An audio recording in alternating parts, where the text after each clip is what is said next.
सिद्धगणाधीशः साङ्ख्याचार्यैः सुसम्मतः लोके कपिल इत्याख्यां गन्ता ते కీర్తివర్ధనః. తాత్పర్యం భాష్యం శ్రీల ప్రభుపాదులు రచించారు. ఓం అజ్ఞానతిమిరాంధస్య జ్ఞానాంజనశలాకయ చక్షురున్మిలితం येन తస్మై శ్రీగురవే నమః.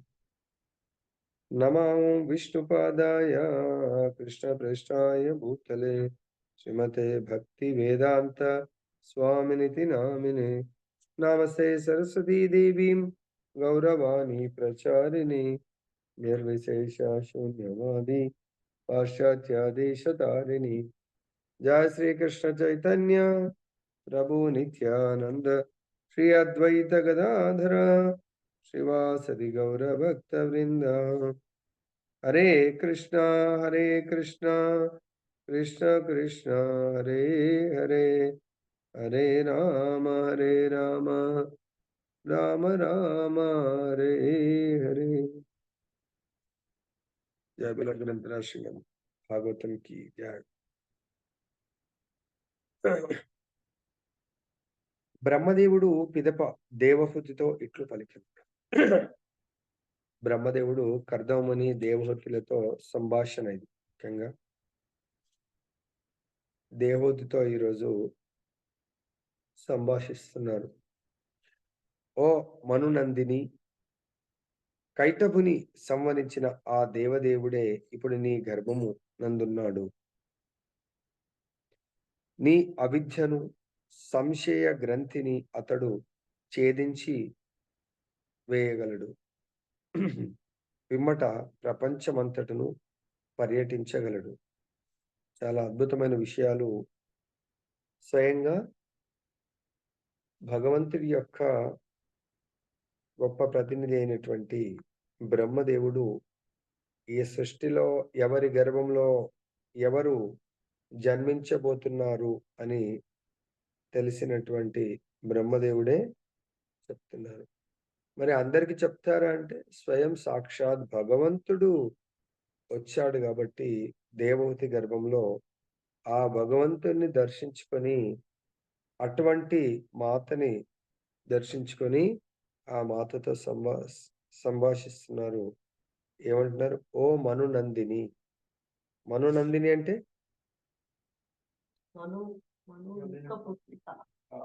మను యొక్క కుమార్తె ఆ పుత్రిక. తర్వాత కైటభుని సంవరించిన అంటే కైటభ అనే దానవుని సంవరించిన వాడు ఎవరు? కైటభ దానవుని సంవరించిన వాడు భగవంతుడు. సాక్షాత్ ఆ భగవంతుడే నీ గర్భమునందున్నాడు అని బ్రహ్మదేవుడు డిక్లేర్ చేశాడు. తర్వాత ఇంకా ఏం చెప్తున్నారంటే, నీ అవిద్యను, సంశయ గ్రంథిని అతడు ఛేదించగలడు. ఇది మెయిన్. ఆయన వచ్చిన పర్పస్, తను కోరుకున్నది. తన కోరిక ఏంటి? తన లోపల ఉన్నటువంటి అజ్ఞానం అనే అంధకారాన్ని తొలగించుకోవాలి అని, ప్లస్ తనకు ఎన్నో రకాల సంశయాలు ఉన్నాయి. ఏమున్నాయి నితాయ్? దేవతకి ఎందుకు కోరుకున్నది? ఆమె ఏం కోరుకున్నది కపిల భగవాను నుంచి?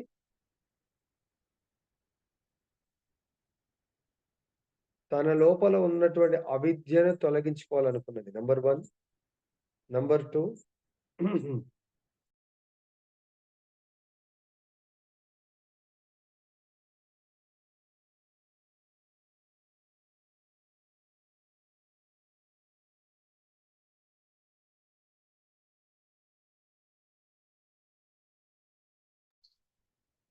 సో కపిల భగవానుడు రావడానికి ముఖ్యంగా ఫస్ట్ వాళ్ళ తల్లికి బెనిఫిట్ చేస్తున్నాడు.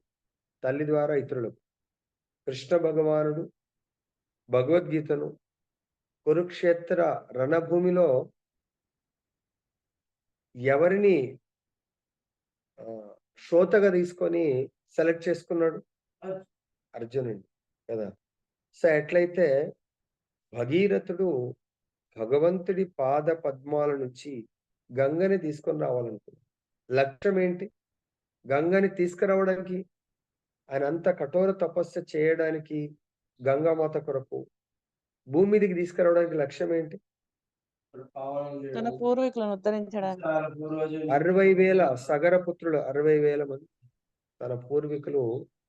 వాళ్ళు ఎముకల్లాగా బూడిదలాగా తయారై ఉన్నారు. వాళ్ళందరినీ పవిత్రం చేయడానికి కొరకు, వాళ్ళకు ముక్తిని ప్రసాదించడానికి కొరకు ఆయన గంగ కొరకు తపస్సు చేశాడు. So, okay. గంగ రావడానికైతే బ్రహ్మదేవుడు వదలడానికి రెడీగా ఉంది. కానీ ఆ గంగని భరించేంత శక్తి ఉండాలి గదా! ఆ ధారని భరించేంత శక్తి. మళ్ళీ ఎవరి కొరకు తపస్సు చేశాడు? శివుడి కొరకు. శివుడు భరించాడు. అదే విధంగా భగవంతుడి యొక్క జ్ఞానమనే ధారని ధరించేంత కెపాసిటీ గూడా ఉండాలి గదా! భగవంతుడు వదలడానికి అనంత జ్ఞానం ఉంది భగవంతుడు. ఎట్లయితే గంగని శివుడు ధరించాడు, మొత్తం గంగను ఒకేసారి వదిలాడా? జస్ట్ తన జటాజూటం నుంచి చిన్న దారను వదిలిండు అంతే. అవునా? సపోజ్ ఎక్కడ పెద్ద లేక్ గడతాం, డ్యామ్ గడతాం. దాని నుంచి ఒకేసారి చిన్న ఊర్లలో అయితే చిన్న చెరువు అనుకుందాం. చెరువు నీళ్ళన్నీ వదిలేస్తే ఆ ఊరు కొట్టుకొని పోతుంది. కాబట్టి చెరువులోంచి నీళ్ళని మంచి ఉపయోగం కొరకు వదలాలి అంటే ఏం చేస్తారు తెలుసా? దానికి మా రాజాగౌడ్ ప్రభు, సంతోష్ ప్రభు తూమంటారు. లేకుంటే ఏమంటారు? అది కడతారు. సో, లైక్ పెద్ద డ్యామ్‌కైతే గేట్లు, దీనికొక గేట్ లాగా. దాని నుంచి వదిలేస్తారు. ఆ వదిలే వాటర్ దేనికి ఉపయోగకరంగా ఉంటది? పంట పొలాలకు. మంచికి ఉపయోగకరంగా ఉంటది. ఒకవేళ ఆ చెరువు ఫుల్‌గా నిండిపోయింది. ఇంకా ఔట్ ఆఫ్ కంట్రోల్ అయింది. తెగిపోతే పంట పొలాలు నష్టమైతాయి. ఊరు గూడా నష్టమైపోతుంది. అదే విధంగా భగవంతుడిక్కడ కృష్ణ భగవానుడు అర్జునుడిని సెలెక్ట్ చేసుకున్నాడు. తన యొక్క గీత అనే జ్ఞానధారను ఆయన వదులుతున్నాడు. దాన్ని స్వీకరిస్తుంది ఎవరు? అర్జునుడు. అదేవిధంగా కపిల భగవానుడు ఆ గీత అనే జ్ఞాన ధార ద్వారా ఫలితమేంటి? ప్రతి జీవి యొక్క లక్ష్యం, స్పెషల్‌గా మానవ జన్మ యొక్క లక్ష్యాన్ని వాళ్ళు పొందడానికి అవకాశం ఉంది. అవునా గదా! అదేవిధంగా కపిల భగవానుడి యొక్క అవతరణ, తన తల్లి కోరుకున్నది తన లోపల ఉన్నటువంటి అవిద్య తొలగిపోవాలి. ప్లస్ సంశయ గ్రంథి. గ్రంథి అని దేన్నంటారంటే, ఇదే సపోజ్ మనకు ఎక్కడన్నా కణతి అన్నట్టు. గ్రంథి అంటే ఎక్కడన్నా శరీరంలో ఒక గడ్డలాగా అయిందనుకోండి. సో, దాన్ని తొలగించకపోతే చాలా కాలం అలా ఉండిపోతే అది క్యాన్సర్ కింద పడిపోతది. బయట. లోపల గూడా కొన్నవుతాయి. లోపల గూడా గ్రంథులయినాయనుకోండి. అది మనకి ఇనీషియల్ స్టేజ్‌లో బాధ పెట్టకపోవచ్చు. కొన్నిసార్లు చిన్నగున్నప్పుడే బాధ పెడుతది. కొన్నిసార్లు పెద్దగా అయిన తర్వాత బాధ అనిపిస్తది దాంతోని. సో, ఎప్పుడైనా గాని దాన్ని డిటెక్ట్ చేసినప్పుడు దాన్నేం జేయాలి మనము? తొలగించాలి. దాన్ని తొలగించకపోతే అది మన మనుగడకే ప్రమాదకరం అవుతుంది. అందు గురించి ఇక్కడ సంశయ గ్రంథి అంటున్నారు. అందుగురించి సంశయాలని రోజు రోజుకు పెంచుకుంటూ పోతే అది మనకు చాలా ప్రమాదకరం. అందుగురించి దేవహూతి యొక్క అవిద్యను, సంశయ గ్రంథిని, సపోజ్ బ్రెయిన్‌లో ఏదైనా మనకు ట్యూమర్ అంటే ఏంటి? గ్రంథి. సో, అది పెరిగిందనుకోండి, బ్రెయిన్ ట్యూమర్, లోపల ట్యూమర్ అయితే బ్రెయిన్ డెడ్ అయిపోయిందంటే మనం డెడ్ అయిపోయాం. అలానే సంశయాలు రోజు రోజుకు పెరుగుతూ పోయినాయనుకో, ఇక మనం భక్తిలో ముందుకు వెళ్ళలేం. మనం డీవియేట్ అయిపోయేట్టుగా, లేకుంటే భక్తి నుంచి పడిపోయే అవకాశం ఉంటుంది. కాబట్టి ఈ రెండిటిని తొలగించడానికొచ్చారు ఎవరు? కపిల భగవానుడు.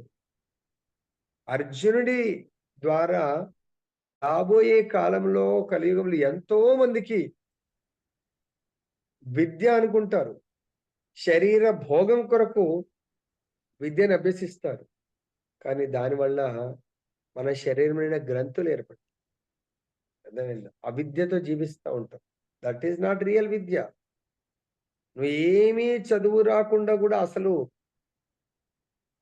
వాళ్ళు ఏమి పర్సనల్‌గా హార్డ్ వర్క్ చేయకుండా 80,00,000 జీవులు జీవిస్తా ఉన్నాయి. అవునా? ఏం హార్డ్ వర్క్ చేస్తాయి? చీమ ఏమన్నా హార్డ్ వర్క్ చేస్తుందా? దానికి కేవలం ఎక్కడ ఫుడ్ వాసన వస్తే అడిగి పోయి హాయిగా ఫుడ్ తింటుంది. ఆహార నిద్ర భయం అవుతుంది. జంగల్లో ఎన్నో జంతువులు ఉన్నాయి, పక్షులు. వాటికి భగవంతుడు పెట్టాడు దృష్టో ఏదో మొత్తానికి ఫుడ్ సంపాదించుకుంటాయి హ్యాపీగా. చేపలున్నాయి, ఏం హార్డ్ వర్క్ చేస్తాయి? ఫుడ్ కొరకు అదే పనిగా మనలాగా 8 అవర్స్ డ్యూటీ, 10 అవర్స్ డ్యూటీ, లేకుంటే ఒక కంట్రీ నుంచి ఇంకో కంట్రీలో పోయి చదువుకొని వేరే కంట్రీలో పోయి సెటిల్ అయ్యి చాలా హార్డ్ వర్క్ చేస్తే అవి. కొన్ని పక్షులు ఉన్నాయి, ఒక సీజన్లో వాటికి అక్కడ ఏమీ దొరకదంటే ఇంకో కంట్రీకి వెళ్ళిపోతాయి. ఆ కంట్రీలో కొంతకాలం గడిపి మళ్ళీ వచ్చేస్తాయి. మరి అవి ఏమన్నా పెద్ద పెద్ద మిద్దెలు, మేడలు, బిల్డింగ్స్ లేకుంటే ఏమన్నా బాగా చదువుకొని ఏమైనా పెన్షన్ వచ్చి జాబులు చేస్తున్నాయా? మరి అందు గురించి అవిద్యను, నీ అవిద్య బ్రహ్మదేవుడు చెప్తుడు, నీ అవిద్యను సంశయ గ్రంథిని అతడు ఛేదించ వేయగలడు. పిమ్మట ఇంకా నీ దగ్గరనే ఉండడు, నీ అవిద్యను తొలగిస్తాడు. ఎప్పుడైతే నీకు విద్య వస్తుందో, ఆ విద్య రావడం అంటేనే నీకు ఆయనకు ఉన్నటువంటి రిలేషన్ తెలిసిపోతుంది. మనం ఇంత జ్ఞానం పొందినా నా కొడుకు నా కొడుకే, నా కొడుకు కేవలం నా కొరకే జన్మించాడు, నా కూతురు కేవలం నా కూతురే అని ఇక్కడ అందు గురించి ఏం చెప్తున్నాడు? ఈ రెండింటిని సంశయ గ్రంథిని సర్జరీ చేస్తాడు. అంటే మన గద లోపల గడ్డలు అవుతుందని డాక్టర్స్ ఎలా అయితే సర్జన్స్ మనకు లోపల ఉన్న గడ్డలు తొలగించిన తర్వాత మన ఆరోగ్యం ఫ్రీ అయిపోతాం, ఆరోగ్యవంతులం అవుతాం. అలానే నీ యొక్క ఆరోగ్యము అవిద్య అనే అంధకారం నుంచి నీకు వెలుతురునిస్తాడు. అంతేకాకుండా సంశయ గ్రంథికి సర్జరీ చేసిన తర్వాత నీ దగ్గర ఉండడు, అది కూడా డిక్లేర్ చేస్తాడు. పిమ్మట ప్రపంచమంతటను పర్యటించగలడు. పుట్టక ముందే హెచ్చరిస్తున్నాడు. మళ్ళీ తర్వాత పుట్టిన తర్వాత నా కొడుకు నా దగ్గరనే ఉండాలని అనుకునేరు. దాని మీనింగ్ ఏంటి? రేపొద్దున మనకు ఎవరికైనా సంతానం కలిగితే ఆ సంతానం ఎవరి కొరకు అనుకోవాలా? భగవత్ సేవ. ప్రపంచమంతా కూడా భగవంతుడి బిడ్డలు, భగవంతుడి యొక్క బిడ్డలకు సేవ చేయడానికే భగవంతుడి సంతానాన్ని ఇస్తాడు అని దాని మీనింగ్ ఇక్కడ మనం అర్థం చేసుకోవాలి. భాష్యం ఇచ్చట అవిద్య అను పదము మిగుల ప్రధానమైంది. అవిద్య అనేది మోస్ట్ ఇంపార్టెంట్ దీంట్లో. అసలు అవిద్య అంటే ఏంటి? అవిద్య అనగా తన స్వరూపపు విస్మృతి అని భావము. మనము ఆత్మ స్వరూపులమే అయినను ఆ విషయమును మరిచి ఉన్నాము. ఈ దేహమే నేను అని తలుచుటే అవిద్య. సో విద్య అంటే నేను ఆత్మను అనేది విద్య, నేను దేహము అనేది అవిద్య. అర్థమైందా? విద్య అంటే ఏంటి? విద్య అని దేన్ని అంటారు? నేను ఆత్మను. నేను ఆత్మ అని జీవించడం, అర్థం చేసుకొని జీవించే దాన్ని విద్య. నేను దేహము, దేహాత్మ బుద్ధి, నేను దేహాన్ని ఏదో థియరిటికల్ అనుకోవటం కాదు. నేను దేహం అంటే దేహ భోగాన్ని. పొద్దున మంగళారతికి ఏం చేస్తాం మనం? హాయిగా పడుకున్నాం అనుకోని, ఆ నిద్ర దేని కొరకు? ఓకే 5 అవర్స్ 6 అవర్స్, కానీ 8 అవర్స్ 10 అవర్స్ ఇప్పుడు లేచేటోళ్ళు కూడా ఉన్నారు ఇప్పుడు కొంతమంది. ఎందుకు? దేహానికి సుఖాన్ని ఇస్తారు. కాళ్ళకు ఇప్పుడు లేసామంటే స్నానం చేయాల, కాళ్ళకు, చేతులకు, కళ్ళకు, అన్ని ఇంద్రియాలకు పని చెప్పాలి. మంచం మీద పడుకుంటే అన్ని ఇంద్రియాలు రెస్ట్. అంటే నేను ఈ ఇంద్రియాలకు రెస్ట్ ఇస్తాను. అంటే నేను దేహాన్ని అని భావించిన వాడు ఏం చేస్తాడు? ఈ దేహానికి కనెక్ట్ అయినటువంటి ఇంద్రియాలకు హాయిగా రెస్ట్ ఇస్తాడు. అవునా కదా? అదే ఆత్మ అంటుంటే, సపోజ్ మనమే ఒక కారులో వెళ్తున్నాం, కారు కొంత దూరం అర్జెంటుగా వెళ్ళాలా, కొంత దూరం వెళ్ళిన తర్వాత టెంపుల్కి వెళ్ళాలా, ఆరతికి, మనమే అక్కడ మెయిన్ ప్రోగ్రాంలో ఉండాలి. కొంచెం దూరం వెళ్ళిందో లేదో కారు మొండికేసింది, కారులో ఏ పార్ట్ కూడా పనిచేస్తలేదు. అన్ని కారులో ఉన్న కారు కనెక్ట్ అయిన అన్ని పార్ట్స్ పంక్చర్ అయిపోయింది, బ్రేక్ ఫెయిల్ అయింది, క్లచ్ వైర్ దిగిపోయింది, తర్వాత స్టీరింగ్ ఒకే సైడ్ అయిపోయి ఇంకా తిరగట్లేదు. అన్ని పార్ట్స్ రెస్ట్ తీసుకోవాలనుకున్నాయి. కానీ దాంట్లో ఉన్నటువంటి డ్రైవర్ అర్జెంటుగా వెళ్ళాలనుకున్నాడు. అవునా? కానీ డ్రైవర్ లోపల ఉన్నాడు. ఆయన మనసులో ఉంది అర్జెంటుగా వెళ్ళాలా. కారు యొక్క ధర్మం ఏంది? అన్ని పార్ట్స్ ఫెయిల్ అయ్యి మంచి ఇక్కడే కూర్చోవాలా? ఆ కార్‌ని లైక్ చేస్తాడా డ్రైవర్? అట్లా 2, 3 సార్లు ఏంటంటే ఏం చేస్తారు? టీసీ కార్‌ని ఎంతకైనా కూడా అమ్మేస్తాడు. కాబట్టి మన శరీరము మనకు చేయిచ్చిందనుకోండి, ఆత్మ లైక్ చేయదు. అఫ్‌కోర్స్ ఆయన అర్జెంట్‌గా పోవాలా. వేరే కార్‌ని తీసుకుంటాడు, ఏదో చేస్తాడు, వెళ్తాడు. కాబట్టి నేను దేహము అనుకునేవాడు. అదే చిన్న పిల్లలున్నారనుకోండి, ఆ కారు పనిచేస్తలేదు, కానీ మ్యూజిక్ సిస్టమ్ పనిచేస్తుంది. చిన్నోడు. వాడు మ్యూజిక్ వింటా ఉంటాడు. ఎంజాయ్ చేస్తూ ఉంటాడు. వెళ్ళాలనా వద్దా అనేది తెలియదు. కాబట్టి దయచేసి గుర్తుపెట్టుకోండి. అవిద్య అంటే ఏం లేదు. నేను దేహముగా భావించేవాడు, దేహాన్ని సుఖపెట్టేవాడు, దేహం యొక్క ప్రతి ఇంద్రియాన్ని సుఖపెట్టేవాడు అవిద్యతో జీవిస్తున్నట్టు, మరి విద్యతో జీవించేవాడు నేను ఆత్మను, నేను ఆత్మ స్వరూపం, దేహ స్వరూపం కాదు. నేను ఆత్మ స్వరూపం. ఈ ఆత్మ బై మిస్టేక్ ఇటువంటి భౌతిక దేహాన్ని తీసుకున్నది. ఆత్మ బై డిఫాల్ట్ సచ్చిదానంద దేహాన్ని ధరించాల. కానీ నేను చేసినటువంటి తప్పిదం వల్ల, సపోజ్ ఎగ్జాంపుల్, ఒక పెద్ద ఆఫీసర్ ఉంటాడు. ఆయనకు ఎప్పుడు 24 అవర్స్ కార్ ఇస్తారు. ఓకే, పర్సనల్‌గా అక్కడికి వెళ్ళి యూజ్ చేసుకో అంటే ఆయన వెళ్తుంటే. కానీ అలా గాకుండా ఆయన కకృతి పడి ఆ గవర్నమెంట్ కార్‌ని క్యాబ్‌లాగా యూజ్ చేస్తుండనుకో, ఎటు వెళ్ళక. అప్పుడేం చేస్తారు? అది తెలిసి ఆయన కార్‌ని సస్పెండ్ చేస్తారు. అంటే ఆయనకు కార్ ఫెసిలిటీని సస్పెండ్ చేస్తారు. తీసేస్తారు. అప్పుడు ఏమైనట్టు ఆయన? ఆయన ఎక్కడైనా వెళ్ళాలంటే కూడా చాలా కష్టం అవుతుంది. అదేవిధంగా మనకొకవేళ భగవంతుడిచ్చినటువంటి ఈ కార్ ఫెసిలిటీ, ఈ మానవ దేహాన్ని మనము కరెక్ట్‌గా ఇప్పటికైనా కళ్ళు తెరిసి జ్ఞానోదయమయ్యి, మన దేహాన్ని మన యజమాని కొరకు ఉపయోగించనట్టయితే ఏమవుతది? మన వెహికల్‌ని మళ్ళీ పొందే అవకాశం ఉండదు. కాబట్టి మనం విద్యతో జీవించాల. నేను దేహాన్ని గాదు, నేను ఆత్మను. మళ్ళీ నాకు సచ్చిదానంద దేహము కావాలి అంటే, ఈ దేహాన్ని సుఖపెట్టొద్దు. ఈ దేహాన్ని ఏం జేయాల? ఈ దేహాన్ని సాధన కొరకు యూజ్ చేయాల. ఈ దేహంలో ఉన్నటువంటి ఈ దేహంలో ఉన్నటువంటి హృదయంలో మాలిన్యం వల్ల, సపోజ్ మన మొబైల్ కొత్తగా మెరుస్తుంది. కానీ లోపల అనుకోకుండా వైరస్ వచ్చింది. ఆ వైరస్ కనబడుతుందా మనకు? మొబైల్‌లో గాని, ల్యాప్‌టాప్‌లో మొబైల్ ₹1,00,000 మొబైల్ కొత్తది. చూడ్డానికి చాలా డెకరేటివ్ బావుంది. కానీ అనుకోకుండా అది నాకు ఇంటర్నెట్ ద్వారానో, దేని ద్వారానో వైరస్ వచ్చింది. అప్పుడేమైతది మొబైలు? పనిచేస్తదా? అది రెస్పాండ్ అవ్వదు. నేను స్టార్ట్ చేయాలంటే ఒక విధంగా స్లో అవుతది. అది తన ఇష్టానుసారంగా బిహేవ్ చేస్తా ఉంటది.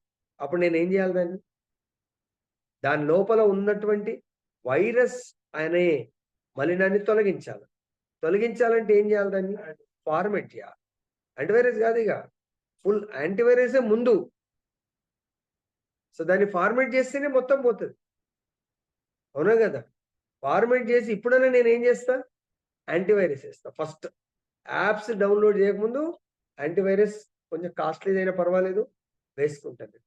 అలానే మనం ఈ దేహంలో ఉన్నటువంటి హృదయం అనే మెయిన్ చిప్ ఎప్పుడు క్లీన్ చేస్తా ఉండాలి.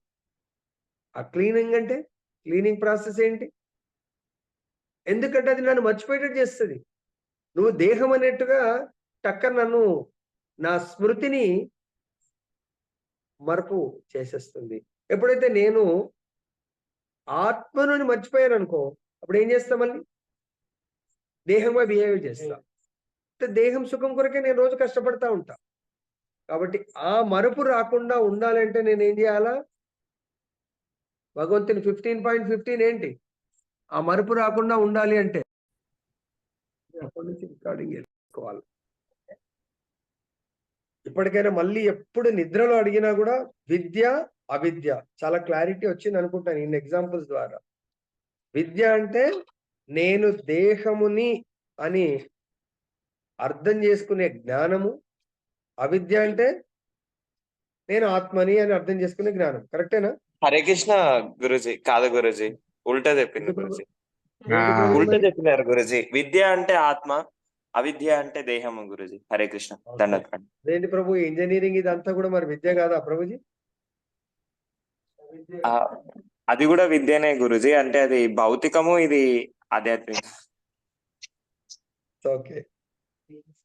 ఏ విద్య అయితే మనకు ఆత్మ జ్ఞానాన్ని ఇయ్యదో అది అవిద్యనే ప్రభు. ఇందాక అందు గురించి అన్ని ఎగ్జాంపుల్ పక్షులు పశువుల గురించి చెప్పాను. దాని material education is not real education. అది కేవలం మన శరీరాన్ని పోషించుకోవడానికి పక్షులు పోషించుకుంటున్నాయి, మన వీధి డాగ్స్ పోషించుకుంటున్నాయి, ఎన్నో ర్యాట్స్ పోషించుకుంటున్నాయి. సో వీటికి ఏమన్నా ఎడ్యుకేషన్ అవసరం ఉందా? అవసరం లేదు గురుజీ. మీ ఎడ్యుకేషన్, మీ ఇంజనీరింగ్, మెడిసిన్ ఇవన్నీ ఎప్పుడు విద్యగా మారుతాయంటే గుర్తుపెట్టుకోండి, అది కూడా ఎప్పుడు విద్యగా అవుతుందంటే మీ సంపాదన, మీ నాలెడ్జ్ ఇవన్నీ కూడా నిజమైన విద్య కొరకు ఉపయోగపడాలి. అప్పుడు that can be treated as విద్య.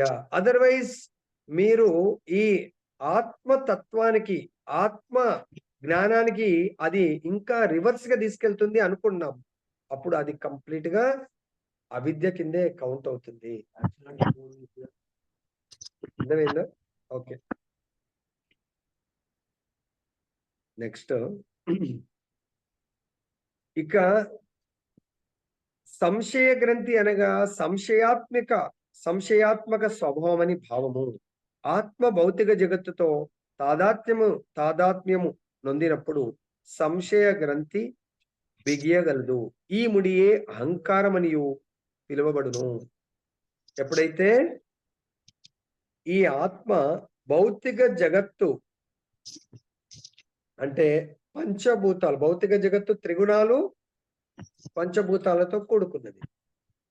భౌతిక శరీరము కూడా పంచభౌతిక దేహము, 5 పంచభూతాలతో కూడుకున్నటువంటి దేహము, వాటిలో బై డిఫాల్ట్ త్రిగుణాలతో కూడుకుని ఉంటుంది. అక్కడ ఎలాగైతే ఒక కర్ర ఉన్నది, కర్ర లోపల బై డిఫాల్ట్ ఏముంటది?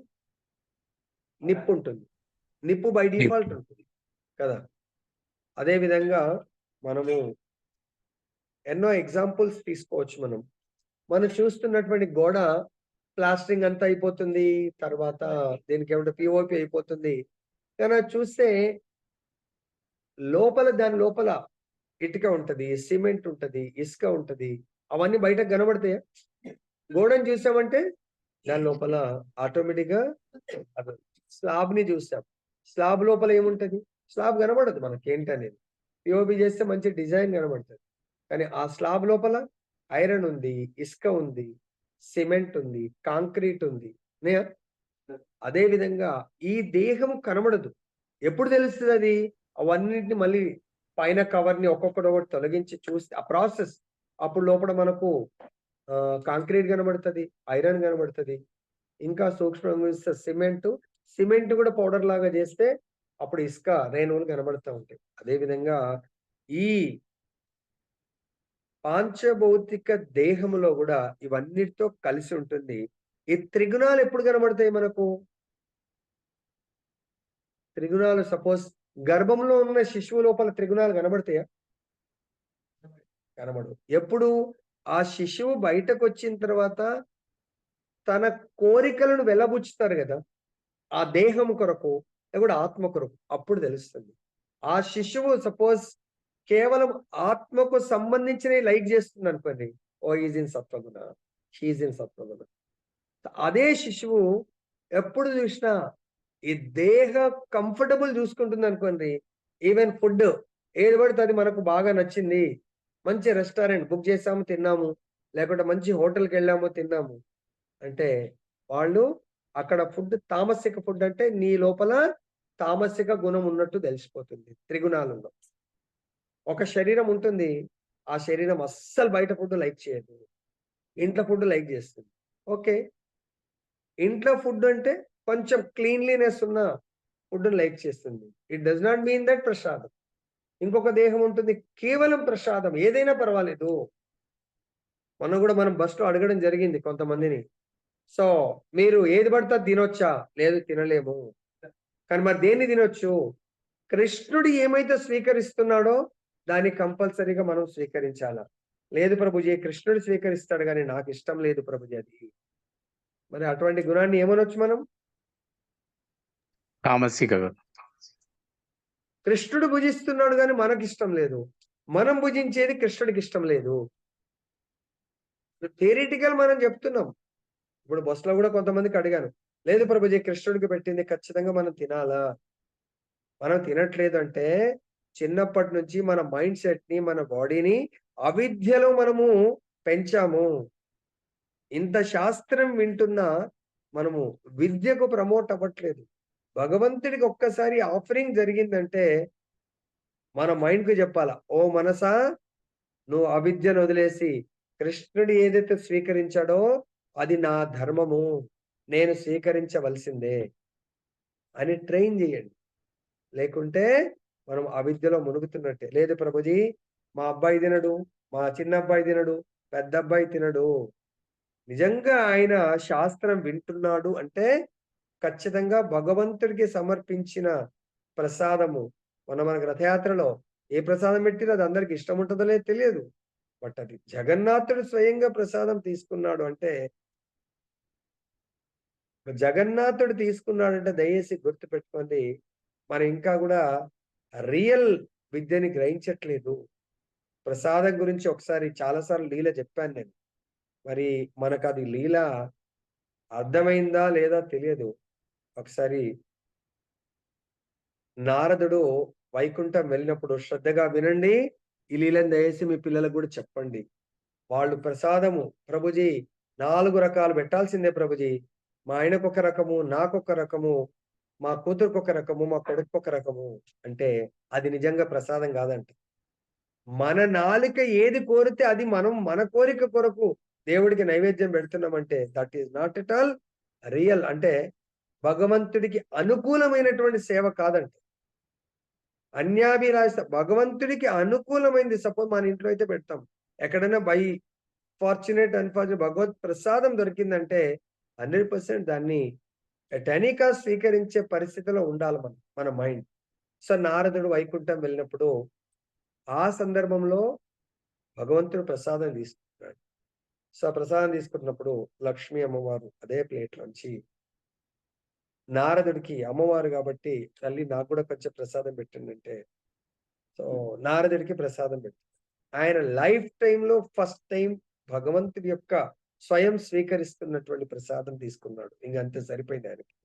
ఆయన లైఫ్ టైం ఇంకా అది అంటే దాన్ని మించినటువంటి ఆనందమైనటువంటి కేవలం ప్రసాదం అంటే ప్రభుజీ అది స్వయంగా భగవంతుడు ఇచ్చాడు. సో ఇక్కడ కూడా మనకు లీల చూడండి. అది తీసుకొని భక్తుడు ఇంకో భక్తుడితో ఆనందాన్ని షేర్ చేసుకోవడానికి వెళ్తా ఉంటాడు. సో ఆయన ఇమ్మీడియట్ గా తన సోదరుడైనటువంటి నారదుడి సోదరుడు ఎవరు? నారదుడి సోదరుడు. సో ఆయన ఆ భగవంతుడి నామ సంకీర్తన చేసుకుంటూ కైలాసం వెళ్ళాడు. కైలాసం వెళ్తే శివుడు చూశాడు, అరే సోదరా నువ్వేంది జీవితంలో అత్యంత ఆనందంలో ఉన్నట్టు అనిపిస్తున్నావు, ఇంత ఆనందం ఎప్పుడు నాకు కనబడలేదు అని శివుడు ప్రశ్నిస్తాడు. అప్పుడు నారదుడు అంటాడు, నిజంగానే ప్రభు నేను ఈరోజు నా జీవితంలో అత్యంత ఆనందంలో ఉన్నాను అంటారు. కారణం ఏంటంటే స్వయం భగవంతుడి యొక్క ప్రసాదము లక్ష్మీ అమ్మవారు నాకు పెట్టడం జరిగింది, అది నేను స్వీకరించాను. సో ఎప్పుడైతే జస్ట్ ఆ ప్రసాదం నా చేతికి టచ్ అయిందో, ఎట్లయితే మనం హై టెన్షన్ వైర్ దగ్గర తెగిపోయి దూరం నుంచి వెళ్తే కూడా మనకు అది ఎలక్ట్రిసిటీ ఆకర్షణ జరిగి ఇమ్మీడియట్ గా మన బ్లడ్ సర్క్యులేషన్ అంతా అది లాగేసినట్టు కొన్నిసార్లు మనం విన్నాము కొన్ని మిరాకిల్స్. సముద్రంలో ఏదో అయస్కాంత పవర్ ఉంటే పైన ఉండే వాటిని కూడా అది ఆకర్షించేస్తుంది అన్నట్టుగా నారదుడు అంటాడు ఆ విధమైనటువంటి ఆనందంలో నేను ఉన్నాను అంటారు. అప్పుడు శివుడు అంటారే నువ్వు గొప్ప వైష్ణవుడివి నువ్వు. మరి ఆనందాన్ని ఇతర వైష్ణవులకు కూడా పంచొచ్చు కదా! మరి ఆ ప్రసాదం నాకు కూడా కొంచెం తీసుకొచ్చావా ఇవ్వండి అంటాడు. అరే నేను ఆ మధుర క్షణాలు అసలు ఏం చేస్తున్నాను కూడా అర్థం గాక ప్రసాదం మొత్తం నేనే తీసుకున్నాను అంటాడు. అరే ఇదెలా జరుగుతుంది? సో చూడు నాకు కూడా మరి దాంట్లో కొంచెమన్నా ఇవ్వండి. కొంచెం ఎక్కడిది చెయ్యి కూడా కడుక్కొనొచ్చాను. చూడండి ప్రసాదం గురించి ఇక్కడ ప్రశ్న గుర్తుపెట్టుకోండి. ప్రసాదం అనే ప్రభుజీ ఈ ప్రసాదం గాదు, ఆ ప్రసాదం, ఆ ప్రసాదం గాదు, ఈ ప్రసాదం మాత్రమే నేను తింటాను. వేరే ప్రసాదం తినను. అయితే లాస్ట్‌కి శివుడు అంటాడు, లాస్ట్ ఒక్క మెతుకన్నా కొంచెం ప్రసాదం ఇవ్వండి అంటాడు. లాస్ట్‌కి చూస్తే ఒక గోటిలో ఒక్క మెతుకు దొరుకుతుంది. ఆ మెతుకు ప్రసాదము ఇవ్వడము. ఎప్పుడైతే ఆ మెతుకు నారదుడు శివుడికి ఇస్తాడో, ఆ టచ్‌తోనే ఆయన లోపల అత్యంత ఆనందానికి లోనవుతాడాయన. ఇంకా నోట్లో వేశాడో లేదో, ఇంకా ఆయన కాళ్ళు, చేతులు మొత్తం హోల్ బాడీ అంతా షేక్ అయిపోయి నటరాజ డాన్స్ చేస్తా తాండవం నృత్యం చేస్తా ఉంటాడు. అప్పుడు ముల్లోకాలన్నీ చాలా ఆ వణికిపోతా ఉంటాయి. ఇదేంటబ్బాయా శివుడు ఈరోజు ఇట్లా డాన్స్ చేస్తున్నాడు అని చెప్పేసి అప్పుడు పార్వతీదేవి కూడా వస్తుంది. దేవతలు వచ్చి అడుగుతారు ఏంటమ్మా అంటే, నాకు కూడా తెలియదు అంటే పార్వతీదేవి అడుగుతుంది, ఏంటి ప్రభు ఈరోజు ఇంత ఆనందంలో డాన్స్ చేస్తున్నారు కారణం అంటే, నారదుడు ఎన్నోసార్లు వస్తాడు మీరేదో డిస్కస్ చేస్తారు కానీ ఇంత ఆనందం అంటే, అప్పుడు చెప్తారు భగవంతుడి యొక్క ప్రసాదం నాకు అది కూడా ఒక్క మెతుకు ఇవ్వడం జరిగింది. అది నేను తీసుకోగానే నా లోపల ఇటువంటి ఆ, ఆనందానికి నా శరీరం గురైంది. అప్పుడు పార్వతీదేవి అంటుంది, ప్రభు మీరు నేను అర్ధనారీశ్వరుడు అంటారు కదా, మరి సగం ప్రసాదం నాకు పెట్టారంటే, అరే నేను ఆ ఆనందంలో మర్చిపోయాను, సగం ప్రసాదం పెట్టలే అంటే, ఇంకా మాతాజీ అలకపాను ఇంకా నేను ఇంకా లాభం లేదు, ఇదో ఉండలేను అని. అప్పుడు మళ్ళీ ఎందరి దేవతలు సో నచ్చ చెప్పిన పార్వతి ఒప్పుకోదు. స్వయం భగవంతుడు వచ్చి అప్పుడు చెప్తారు ఆ? అదే తను ఇంకా గృహం వదిలేసి వెళ్ళిపోతుంది. అప్పుడు భగవంతుడి గురించి ఎందుకు నాకు ప్రసాదం దొరకలేదని తపస్సు చేస్తే అప్పుడు భగవంతుడు వచ్చి దేవి ఇది నా యొక్క మీ యొక్క భర్త అయినటువంటి శివుడు తప్పిదం లేదు, ఇది నా లీలని. కలియుగంలో నేను జగన్నాథుడిలాగా రాబోతున్నాను. అప్పుడు నువ్వు విమలాదేవి లాగా నా మందిరంలో నువ్వు సేవలు అందుకుంటా ఉంటావు. అప్పుడు నాకు 56 రకాల భోగ ఏదైతే నాకు నైవేద్యం సమర్పిస్తారో నా తర్వాత నీకే సమర్పిస్తారు. దాని తర్వాత భక్తులకు ఇవ్వడం జరుగుతుంది అంటే అప్పుడు సంతోషపడు. అంటే ఒక్క మెతుకుతోనే శివుడు అంత ఆనందపడతా ఉంటే మనకు రోజు ఎంతో ప్రసాదం వస్తూ ఉంటుంది. కానీ మనం దయచేసి గుర్తు పెట్టుకోండి, మనం కానీ మనం ఓకే మనం రకరకాల ప్రసాదం ఉంటుంది, అందులో ఒకటో రెండో తీసుకుంటాం.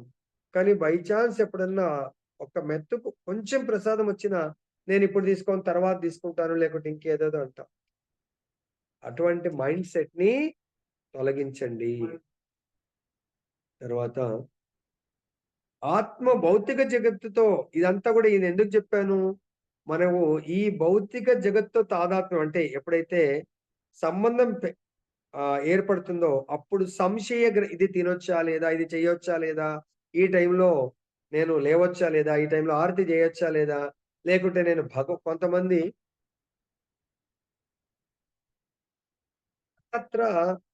అసలు మీనింగ్ ఏంటి, ఎవరైతే టెంపుల్ కు కూడా వెళ్ళలేరో వాళ్ళకు భగవంతుడే దర్శనం ఇవ్వడానికి వచ్చాడు.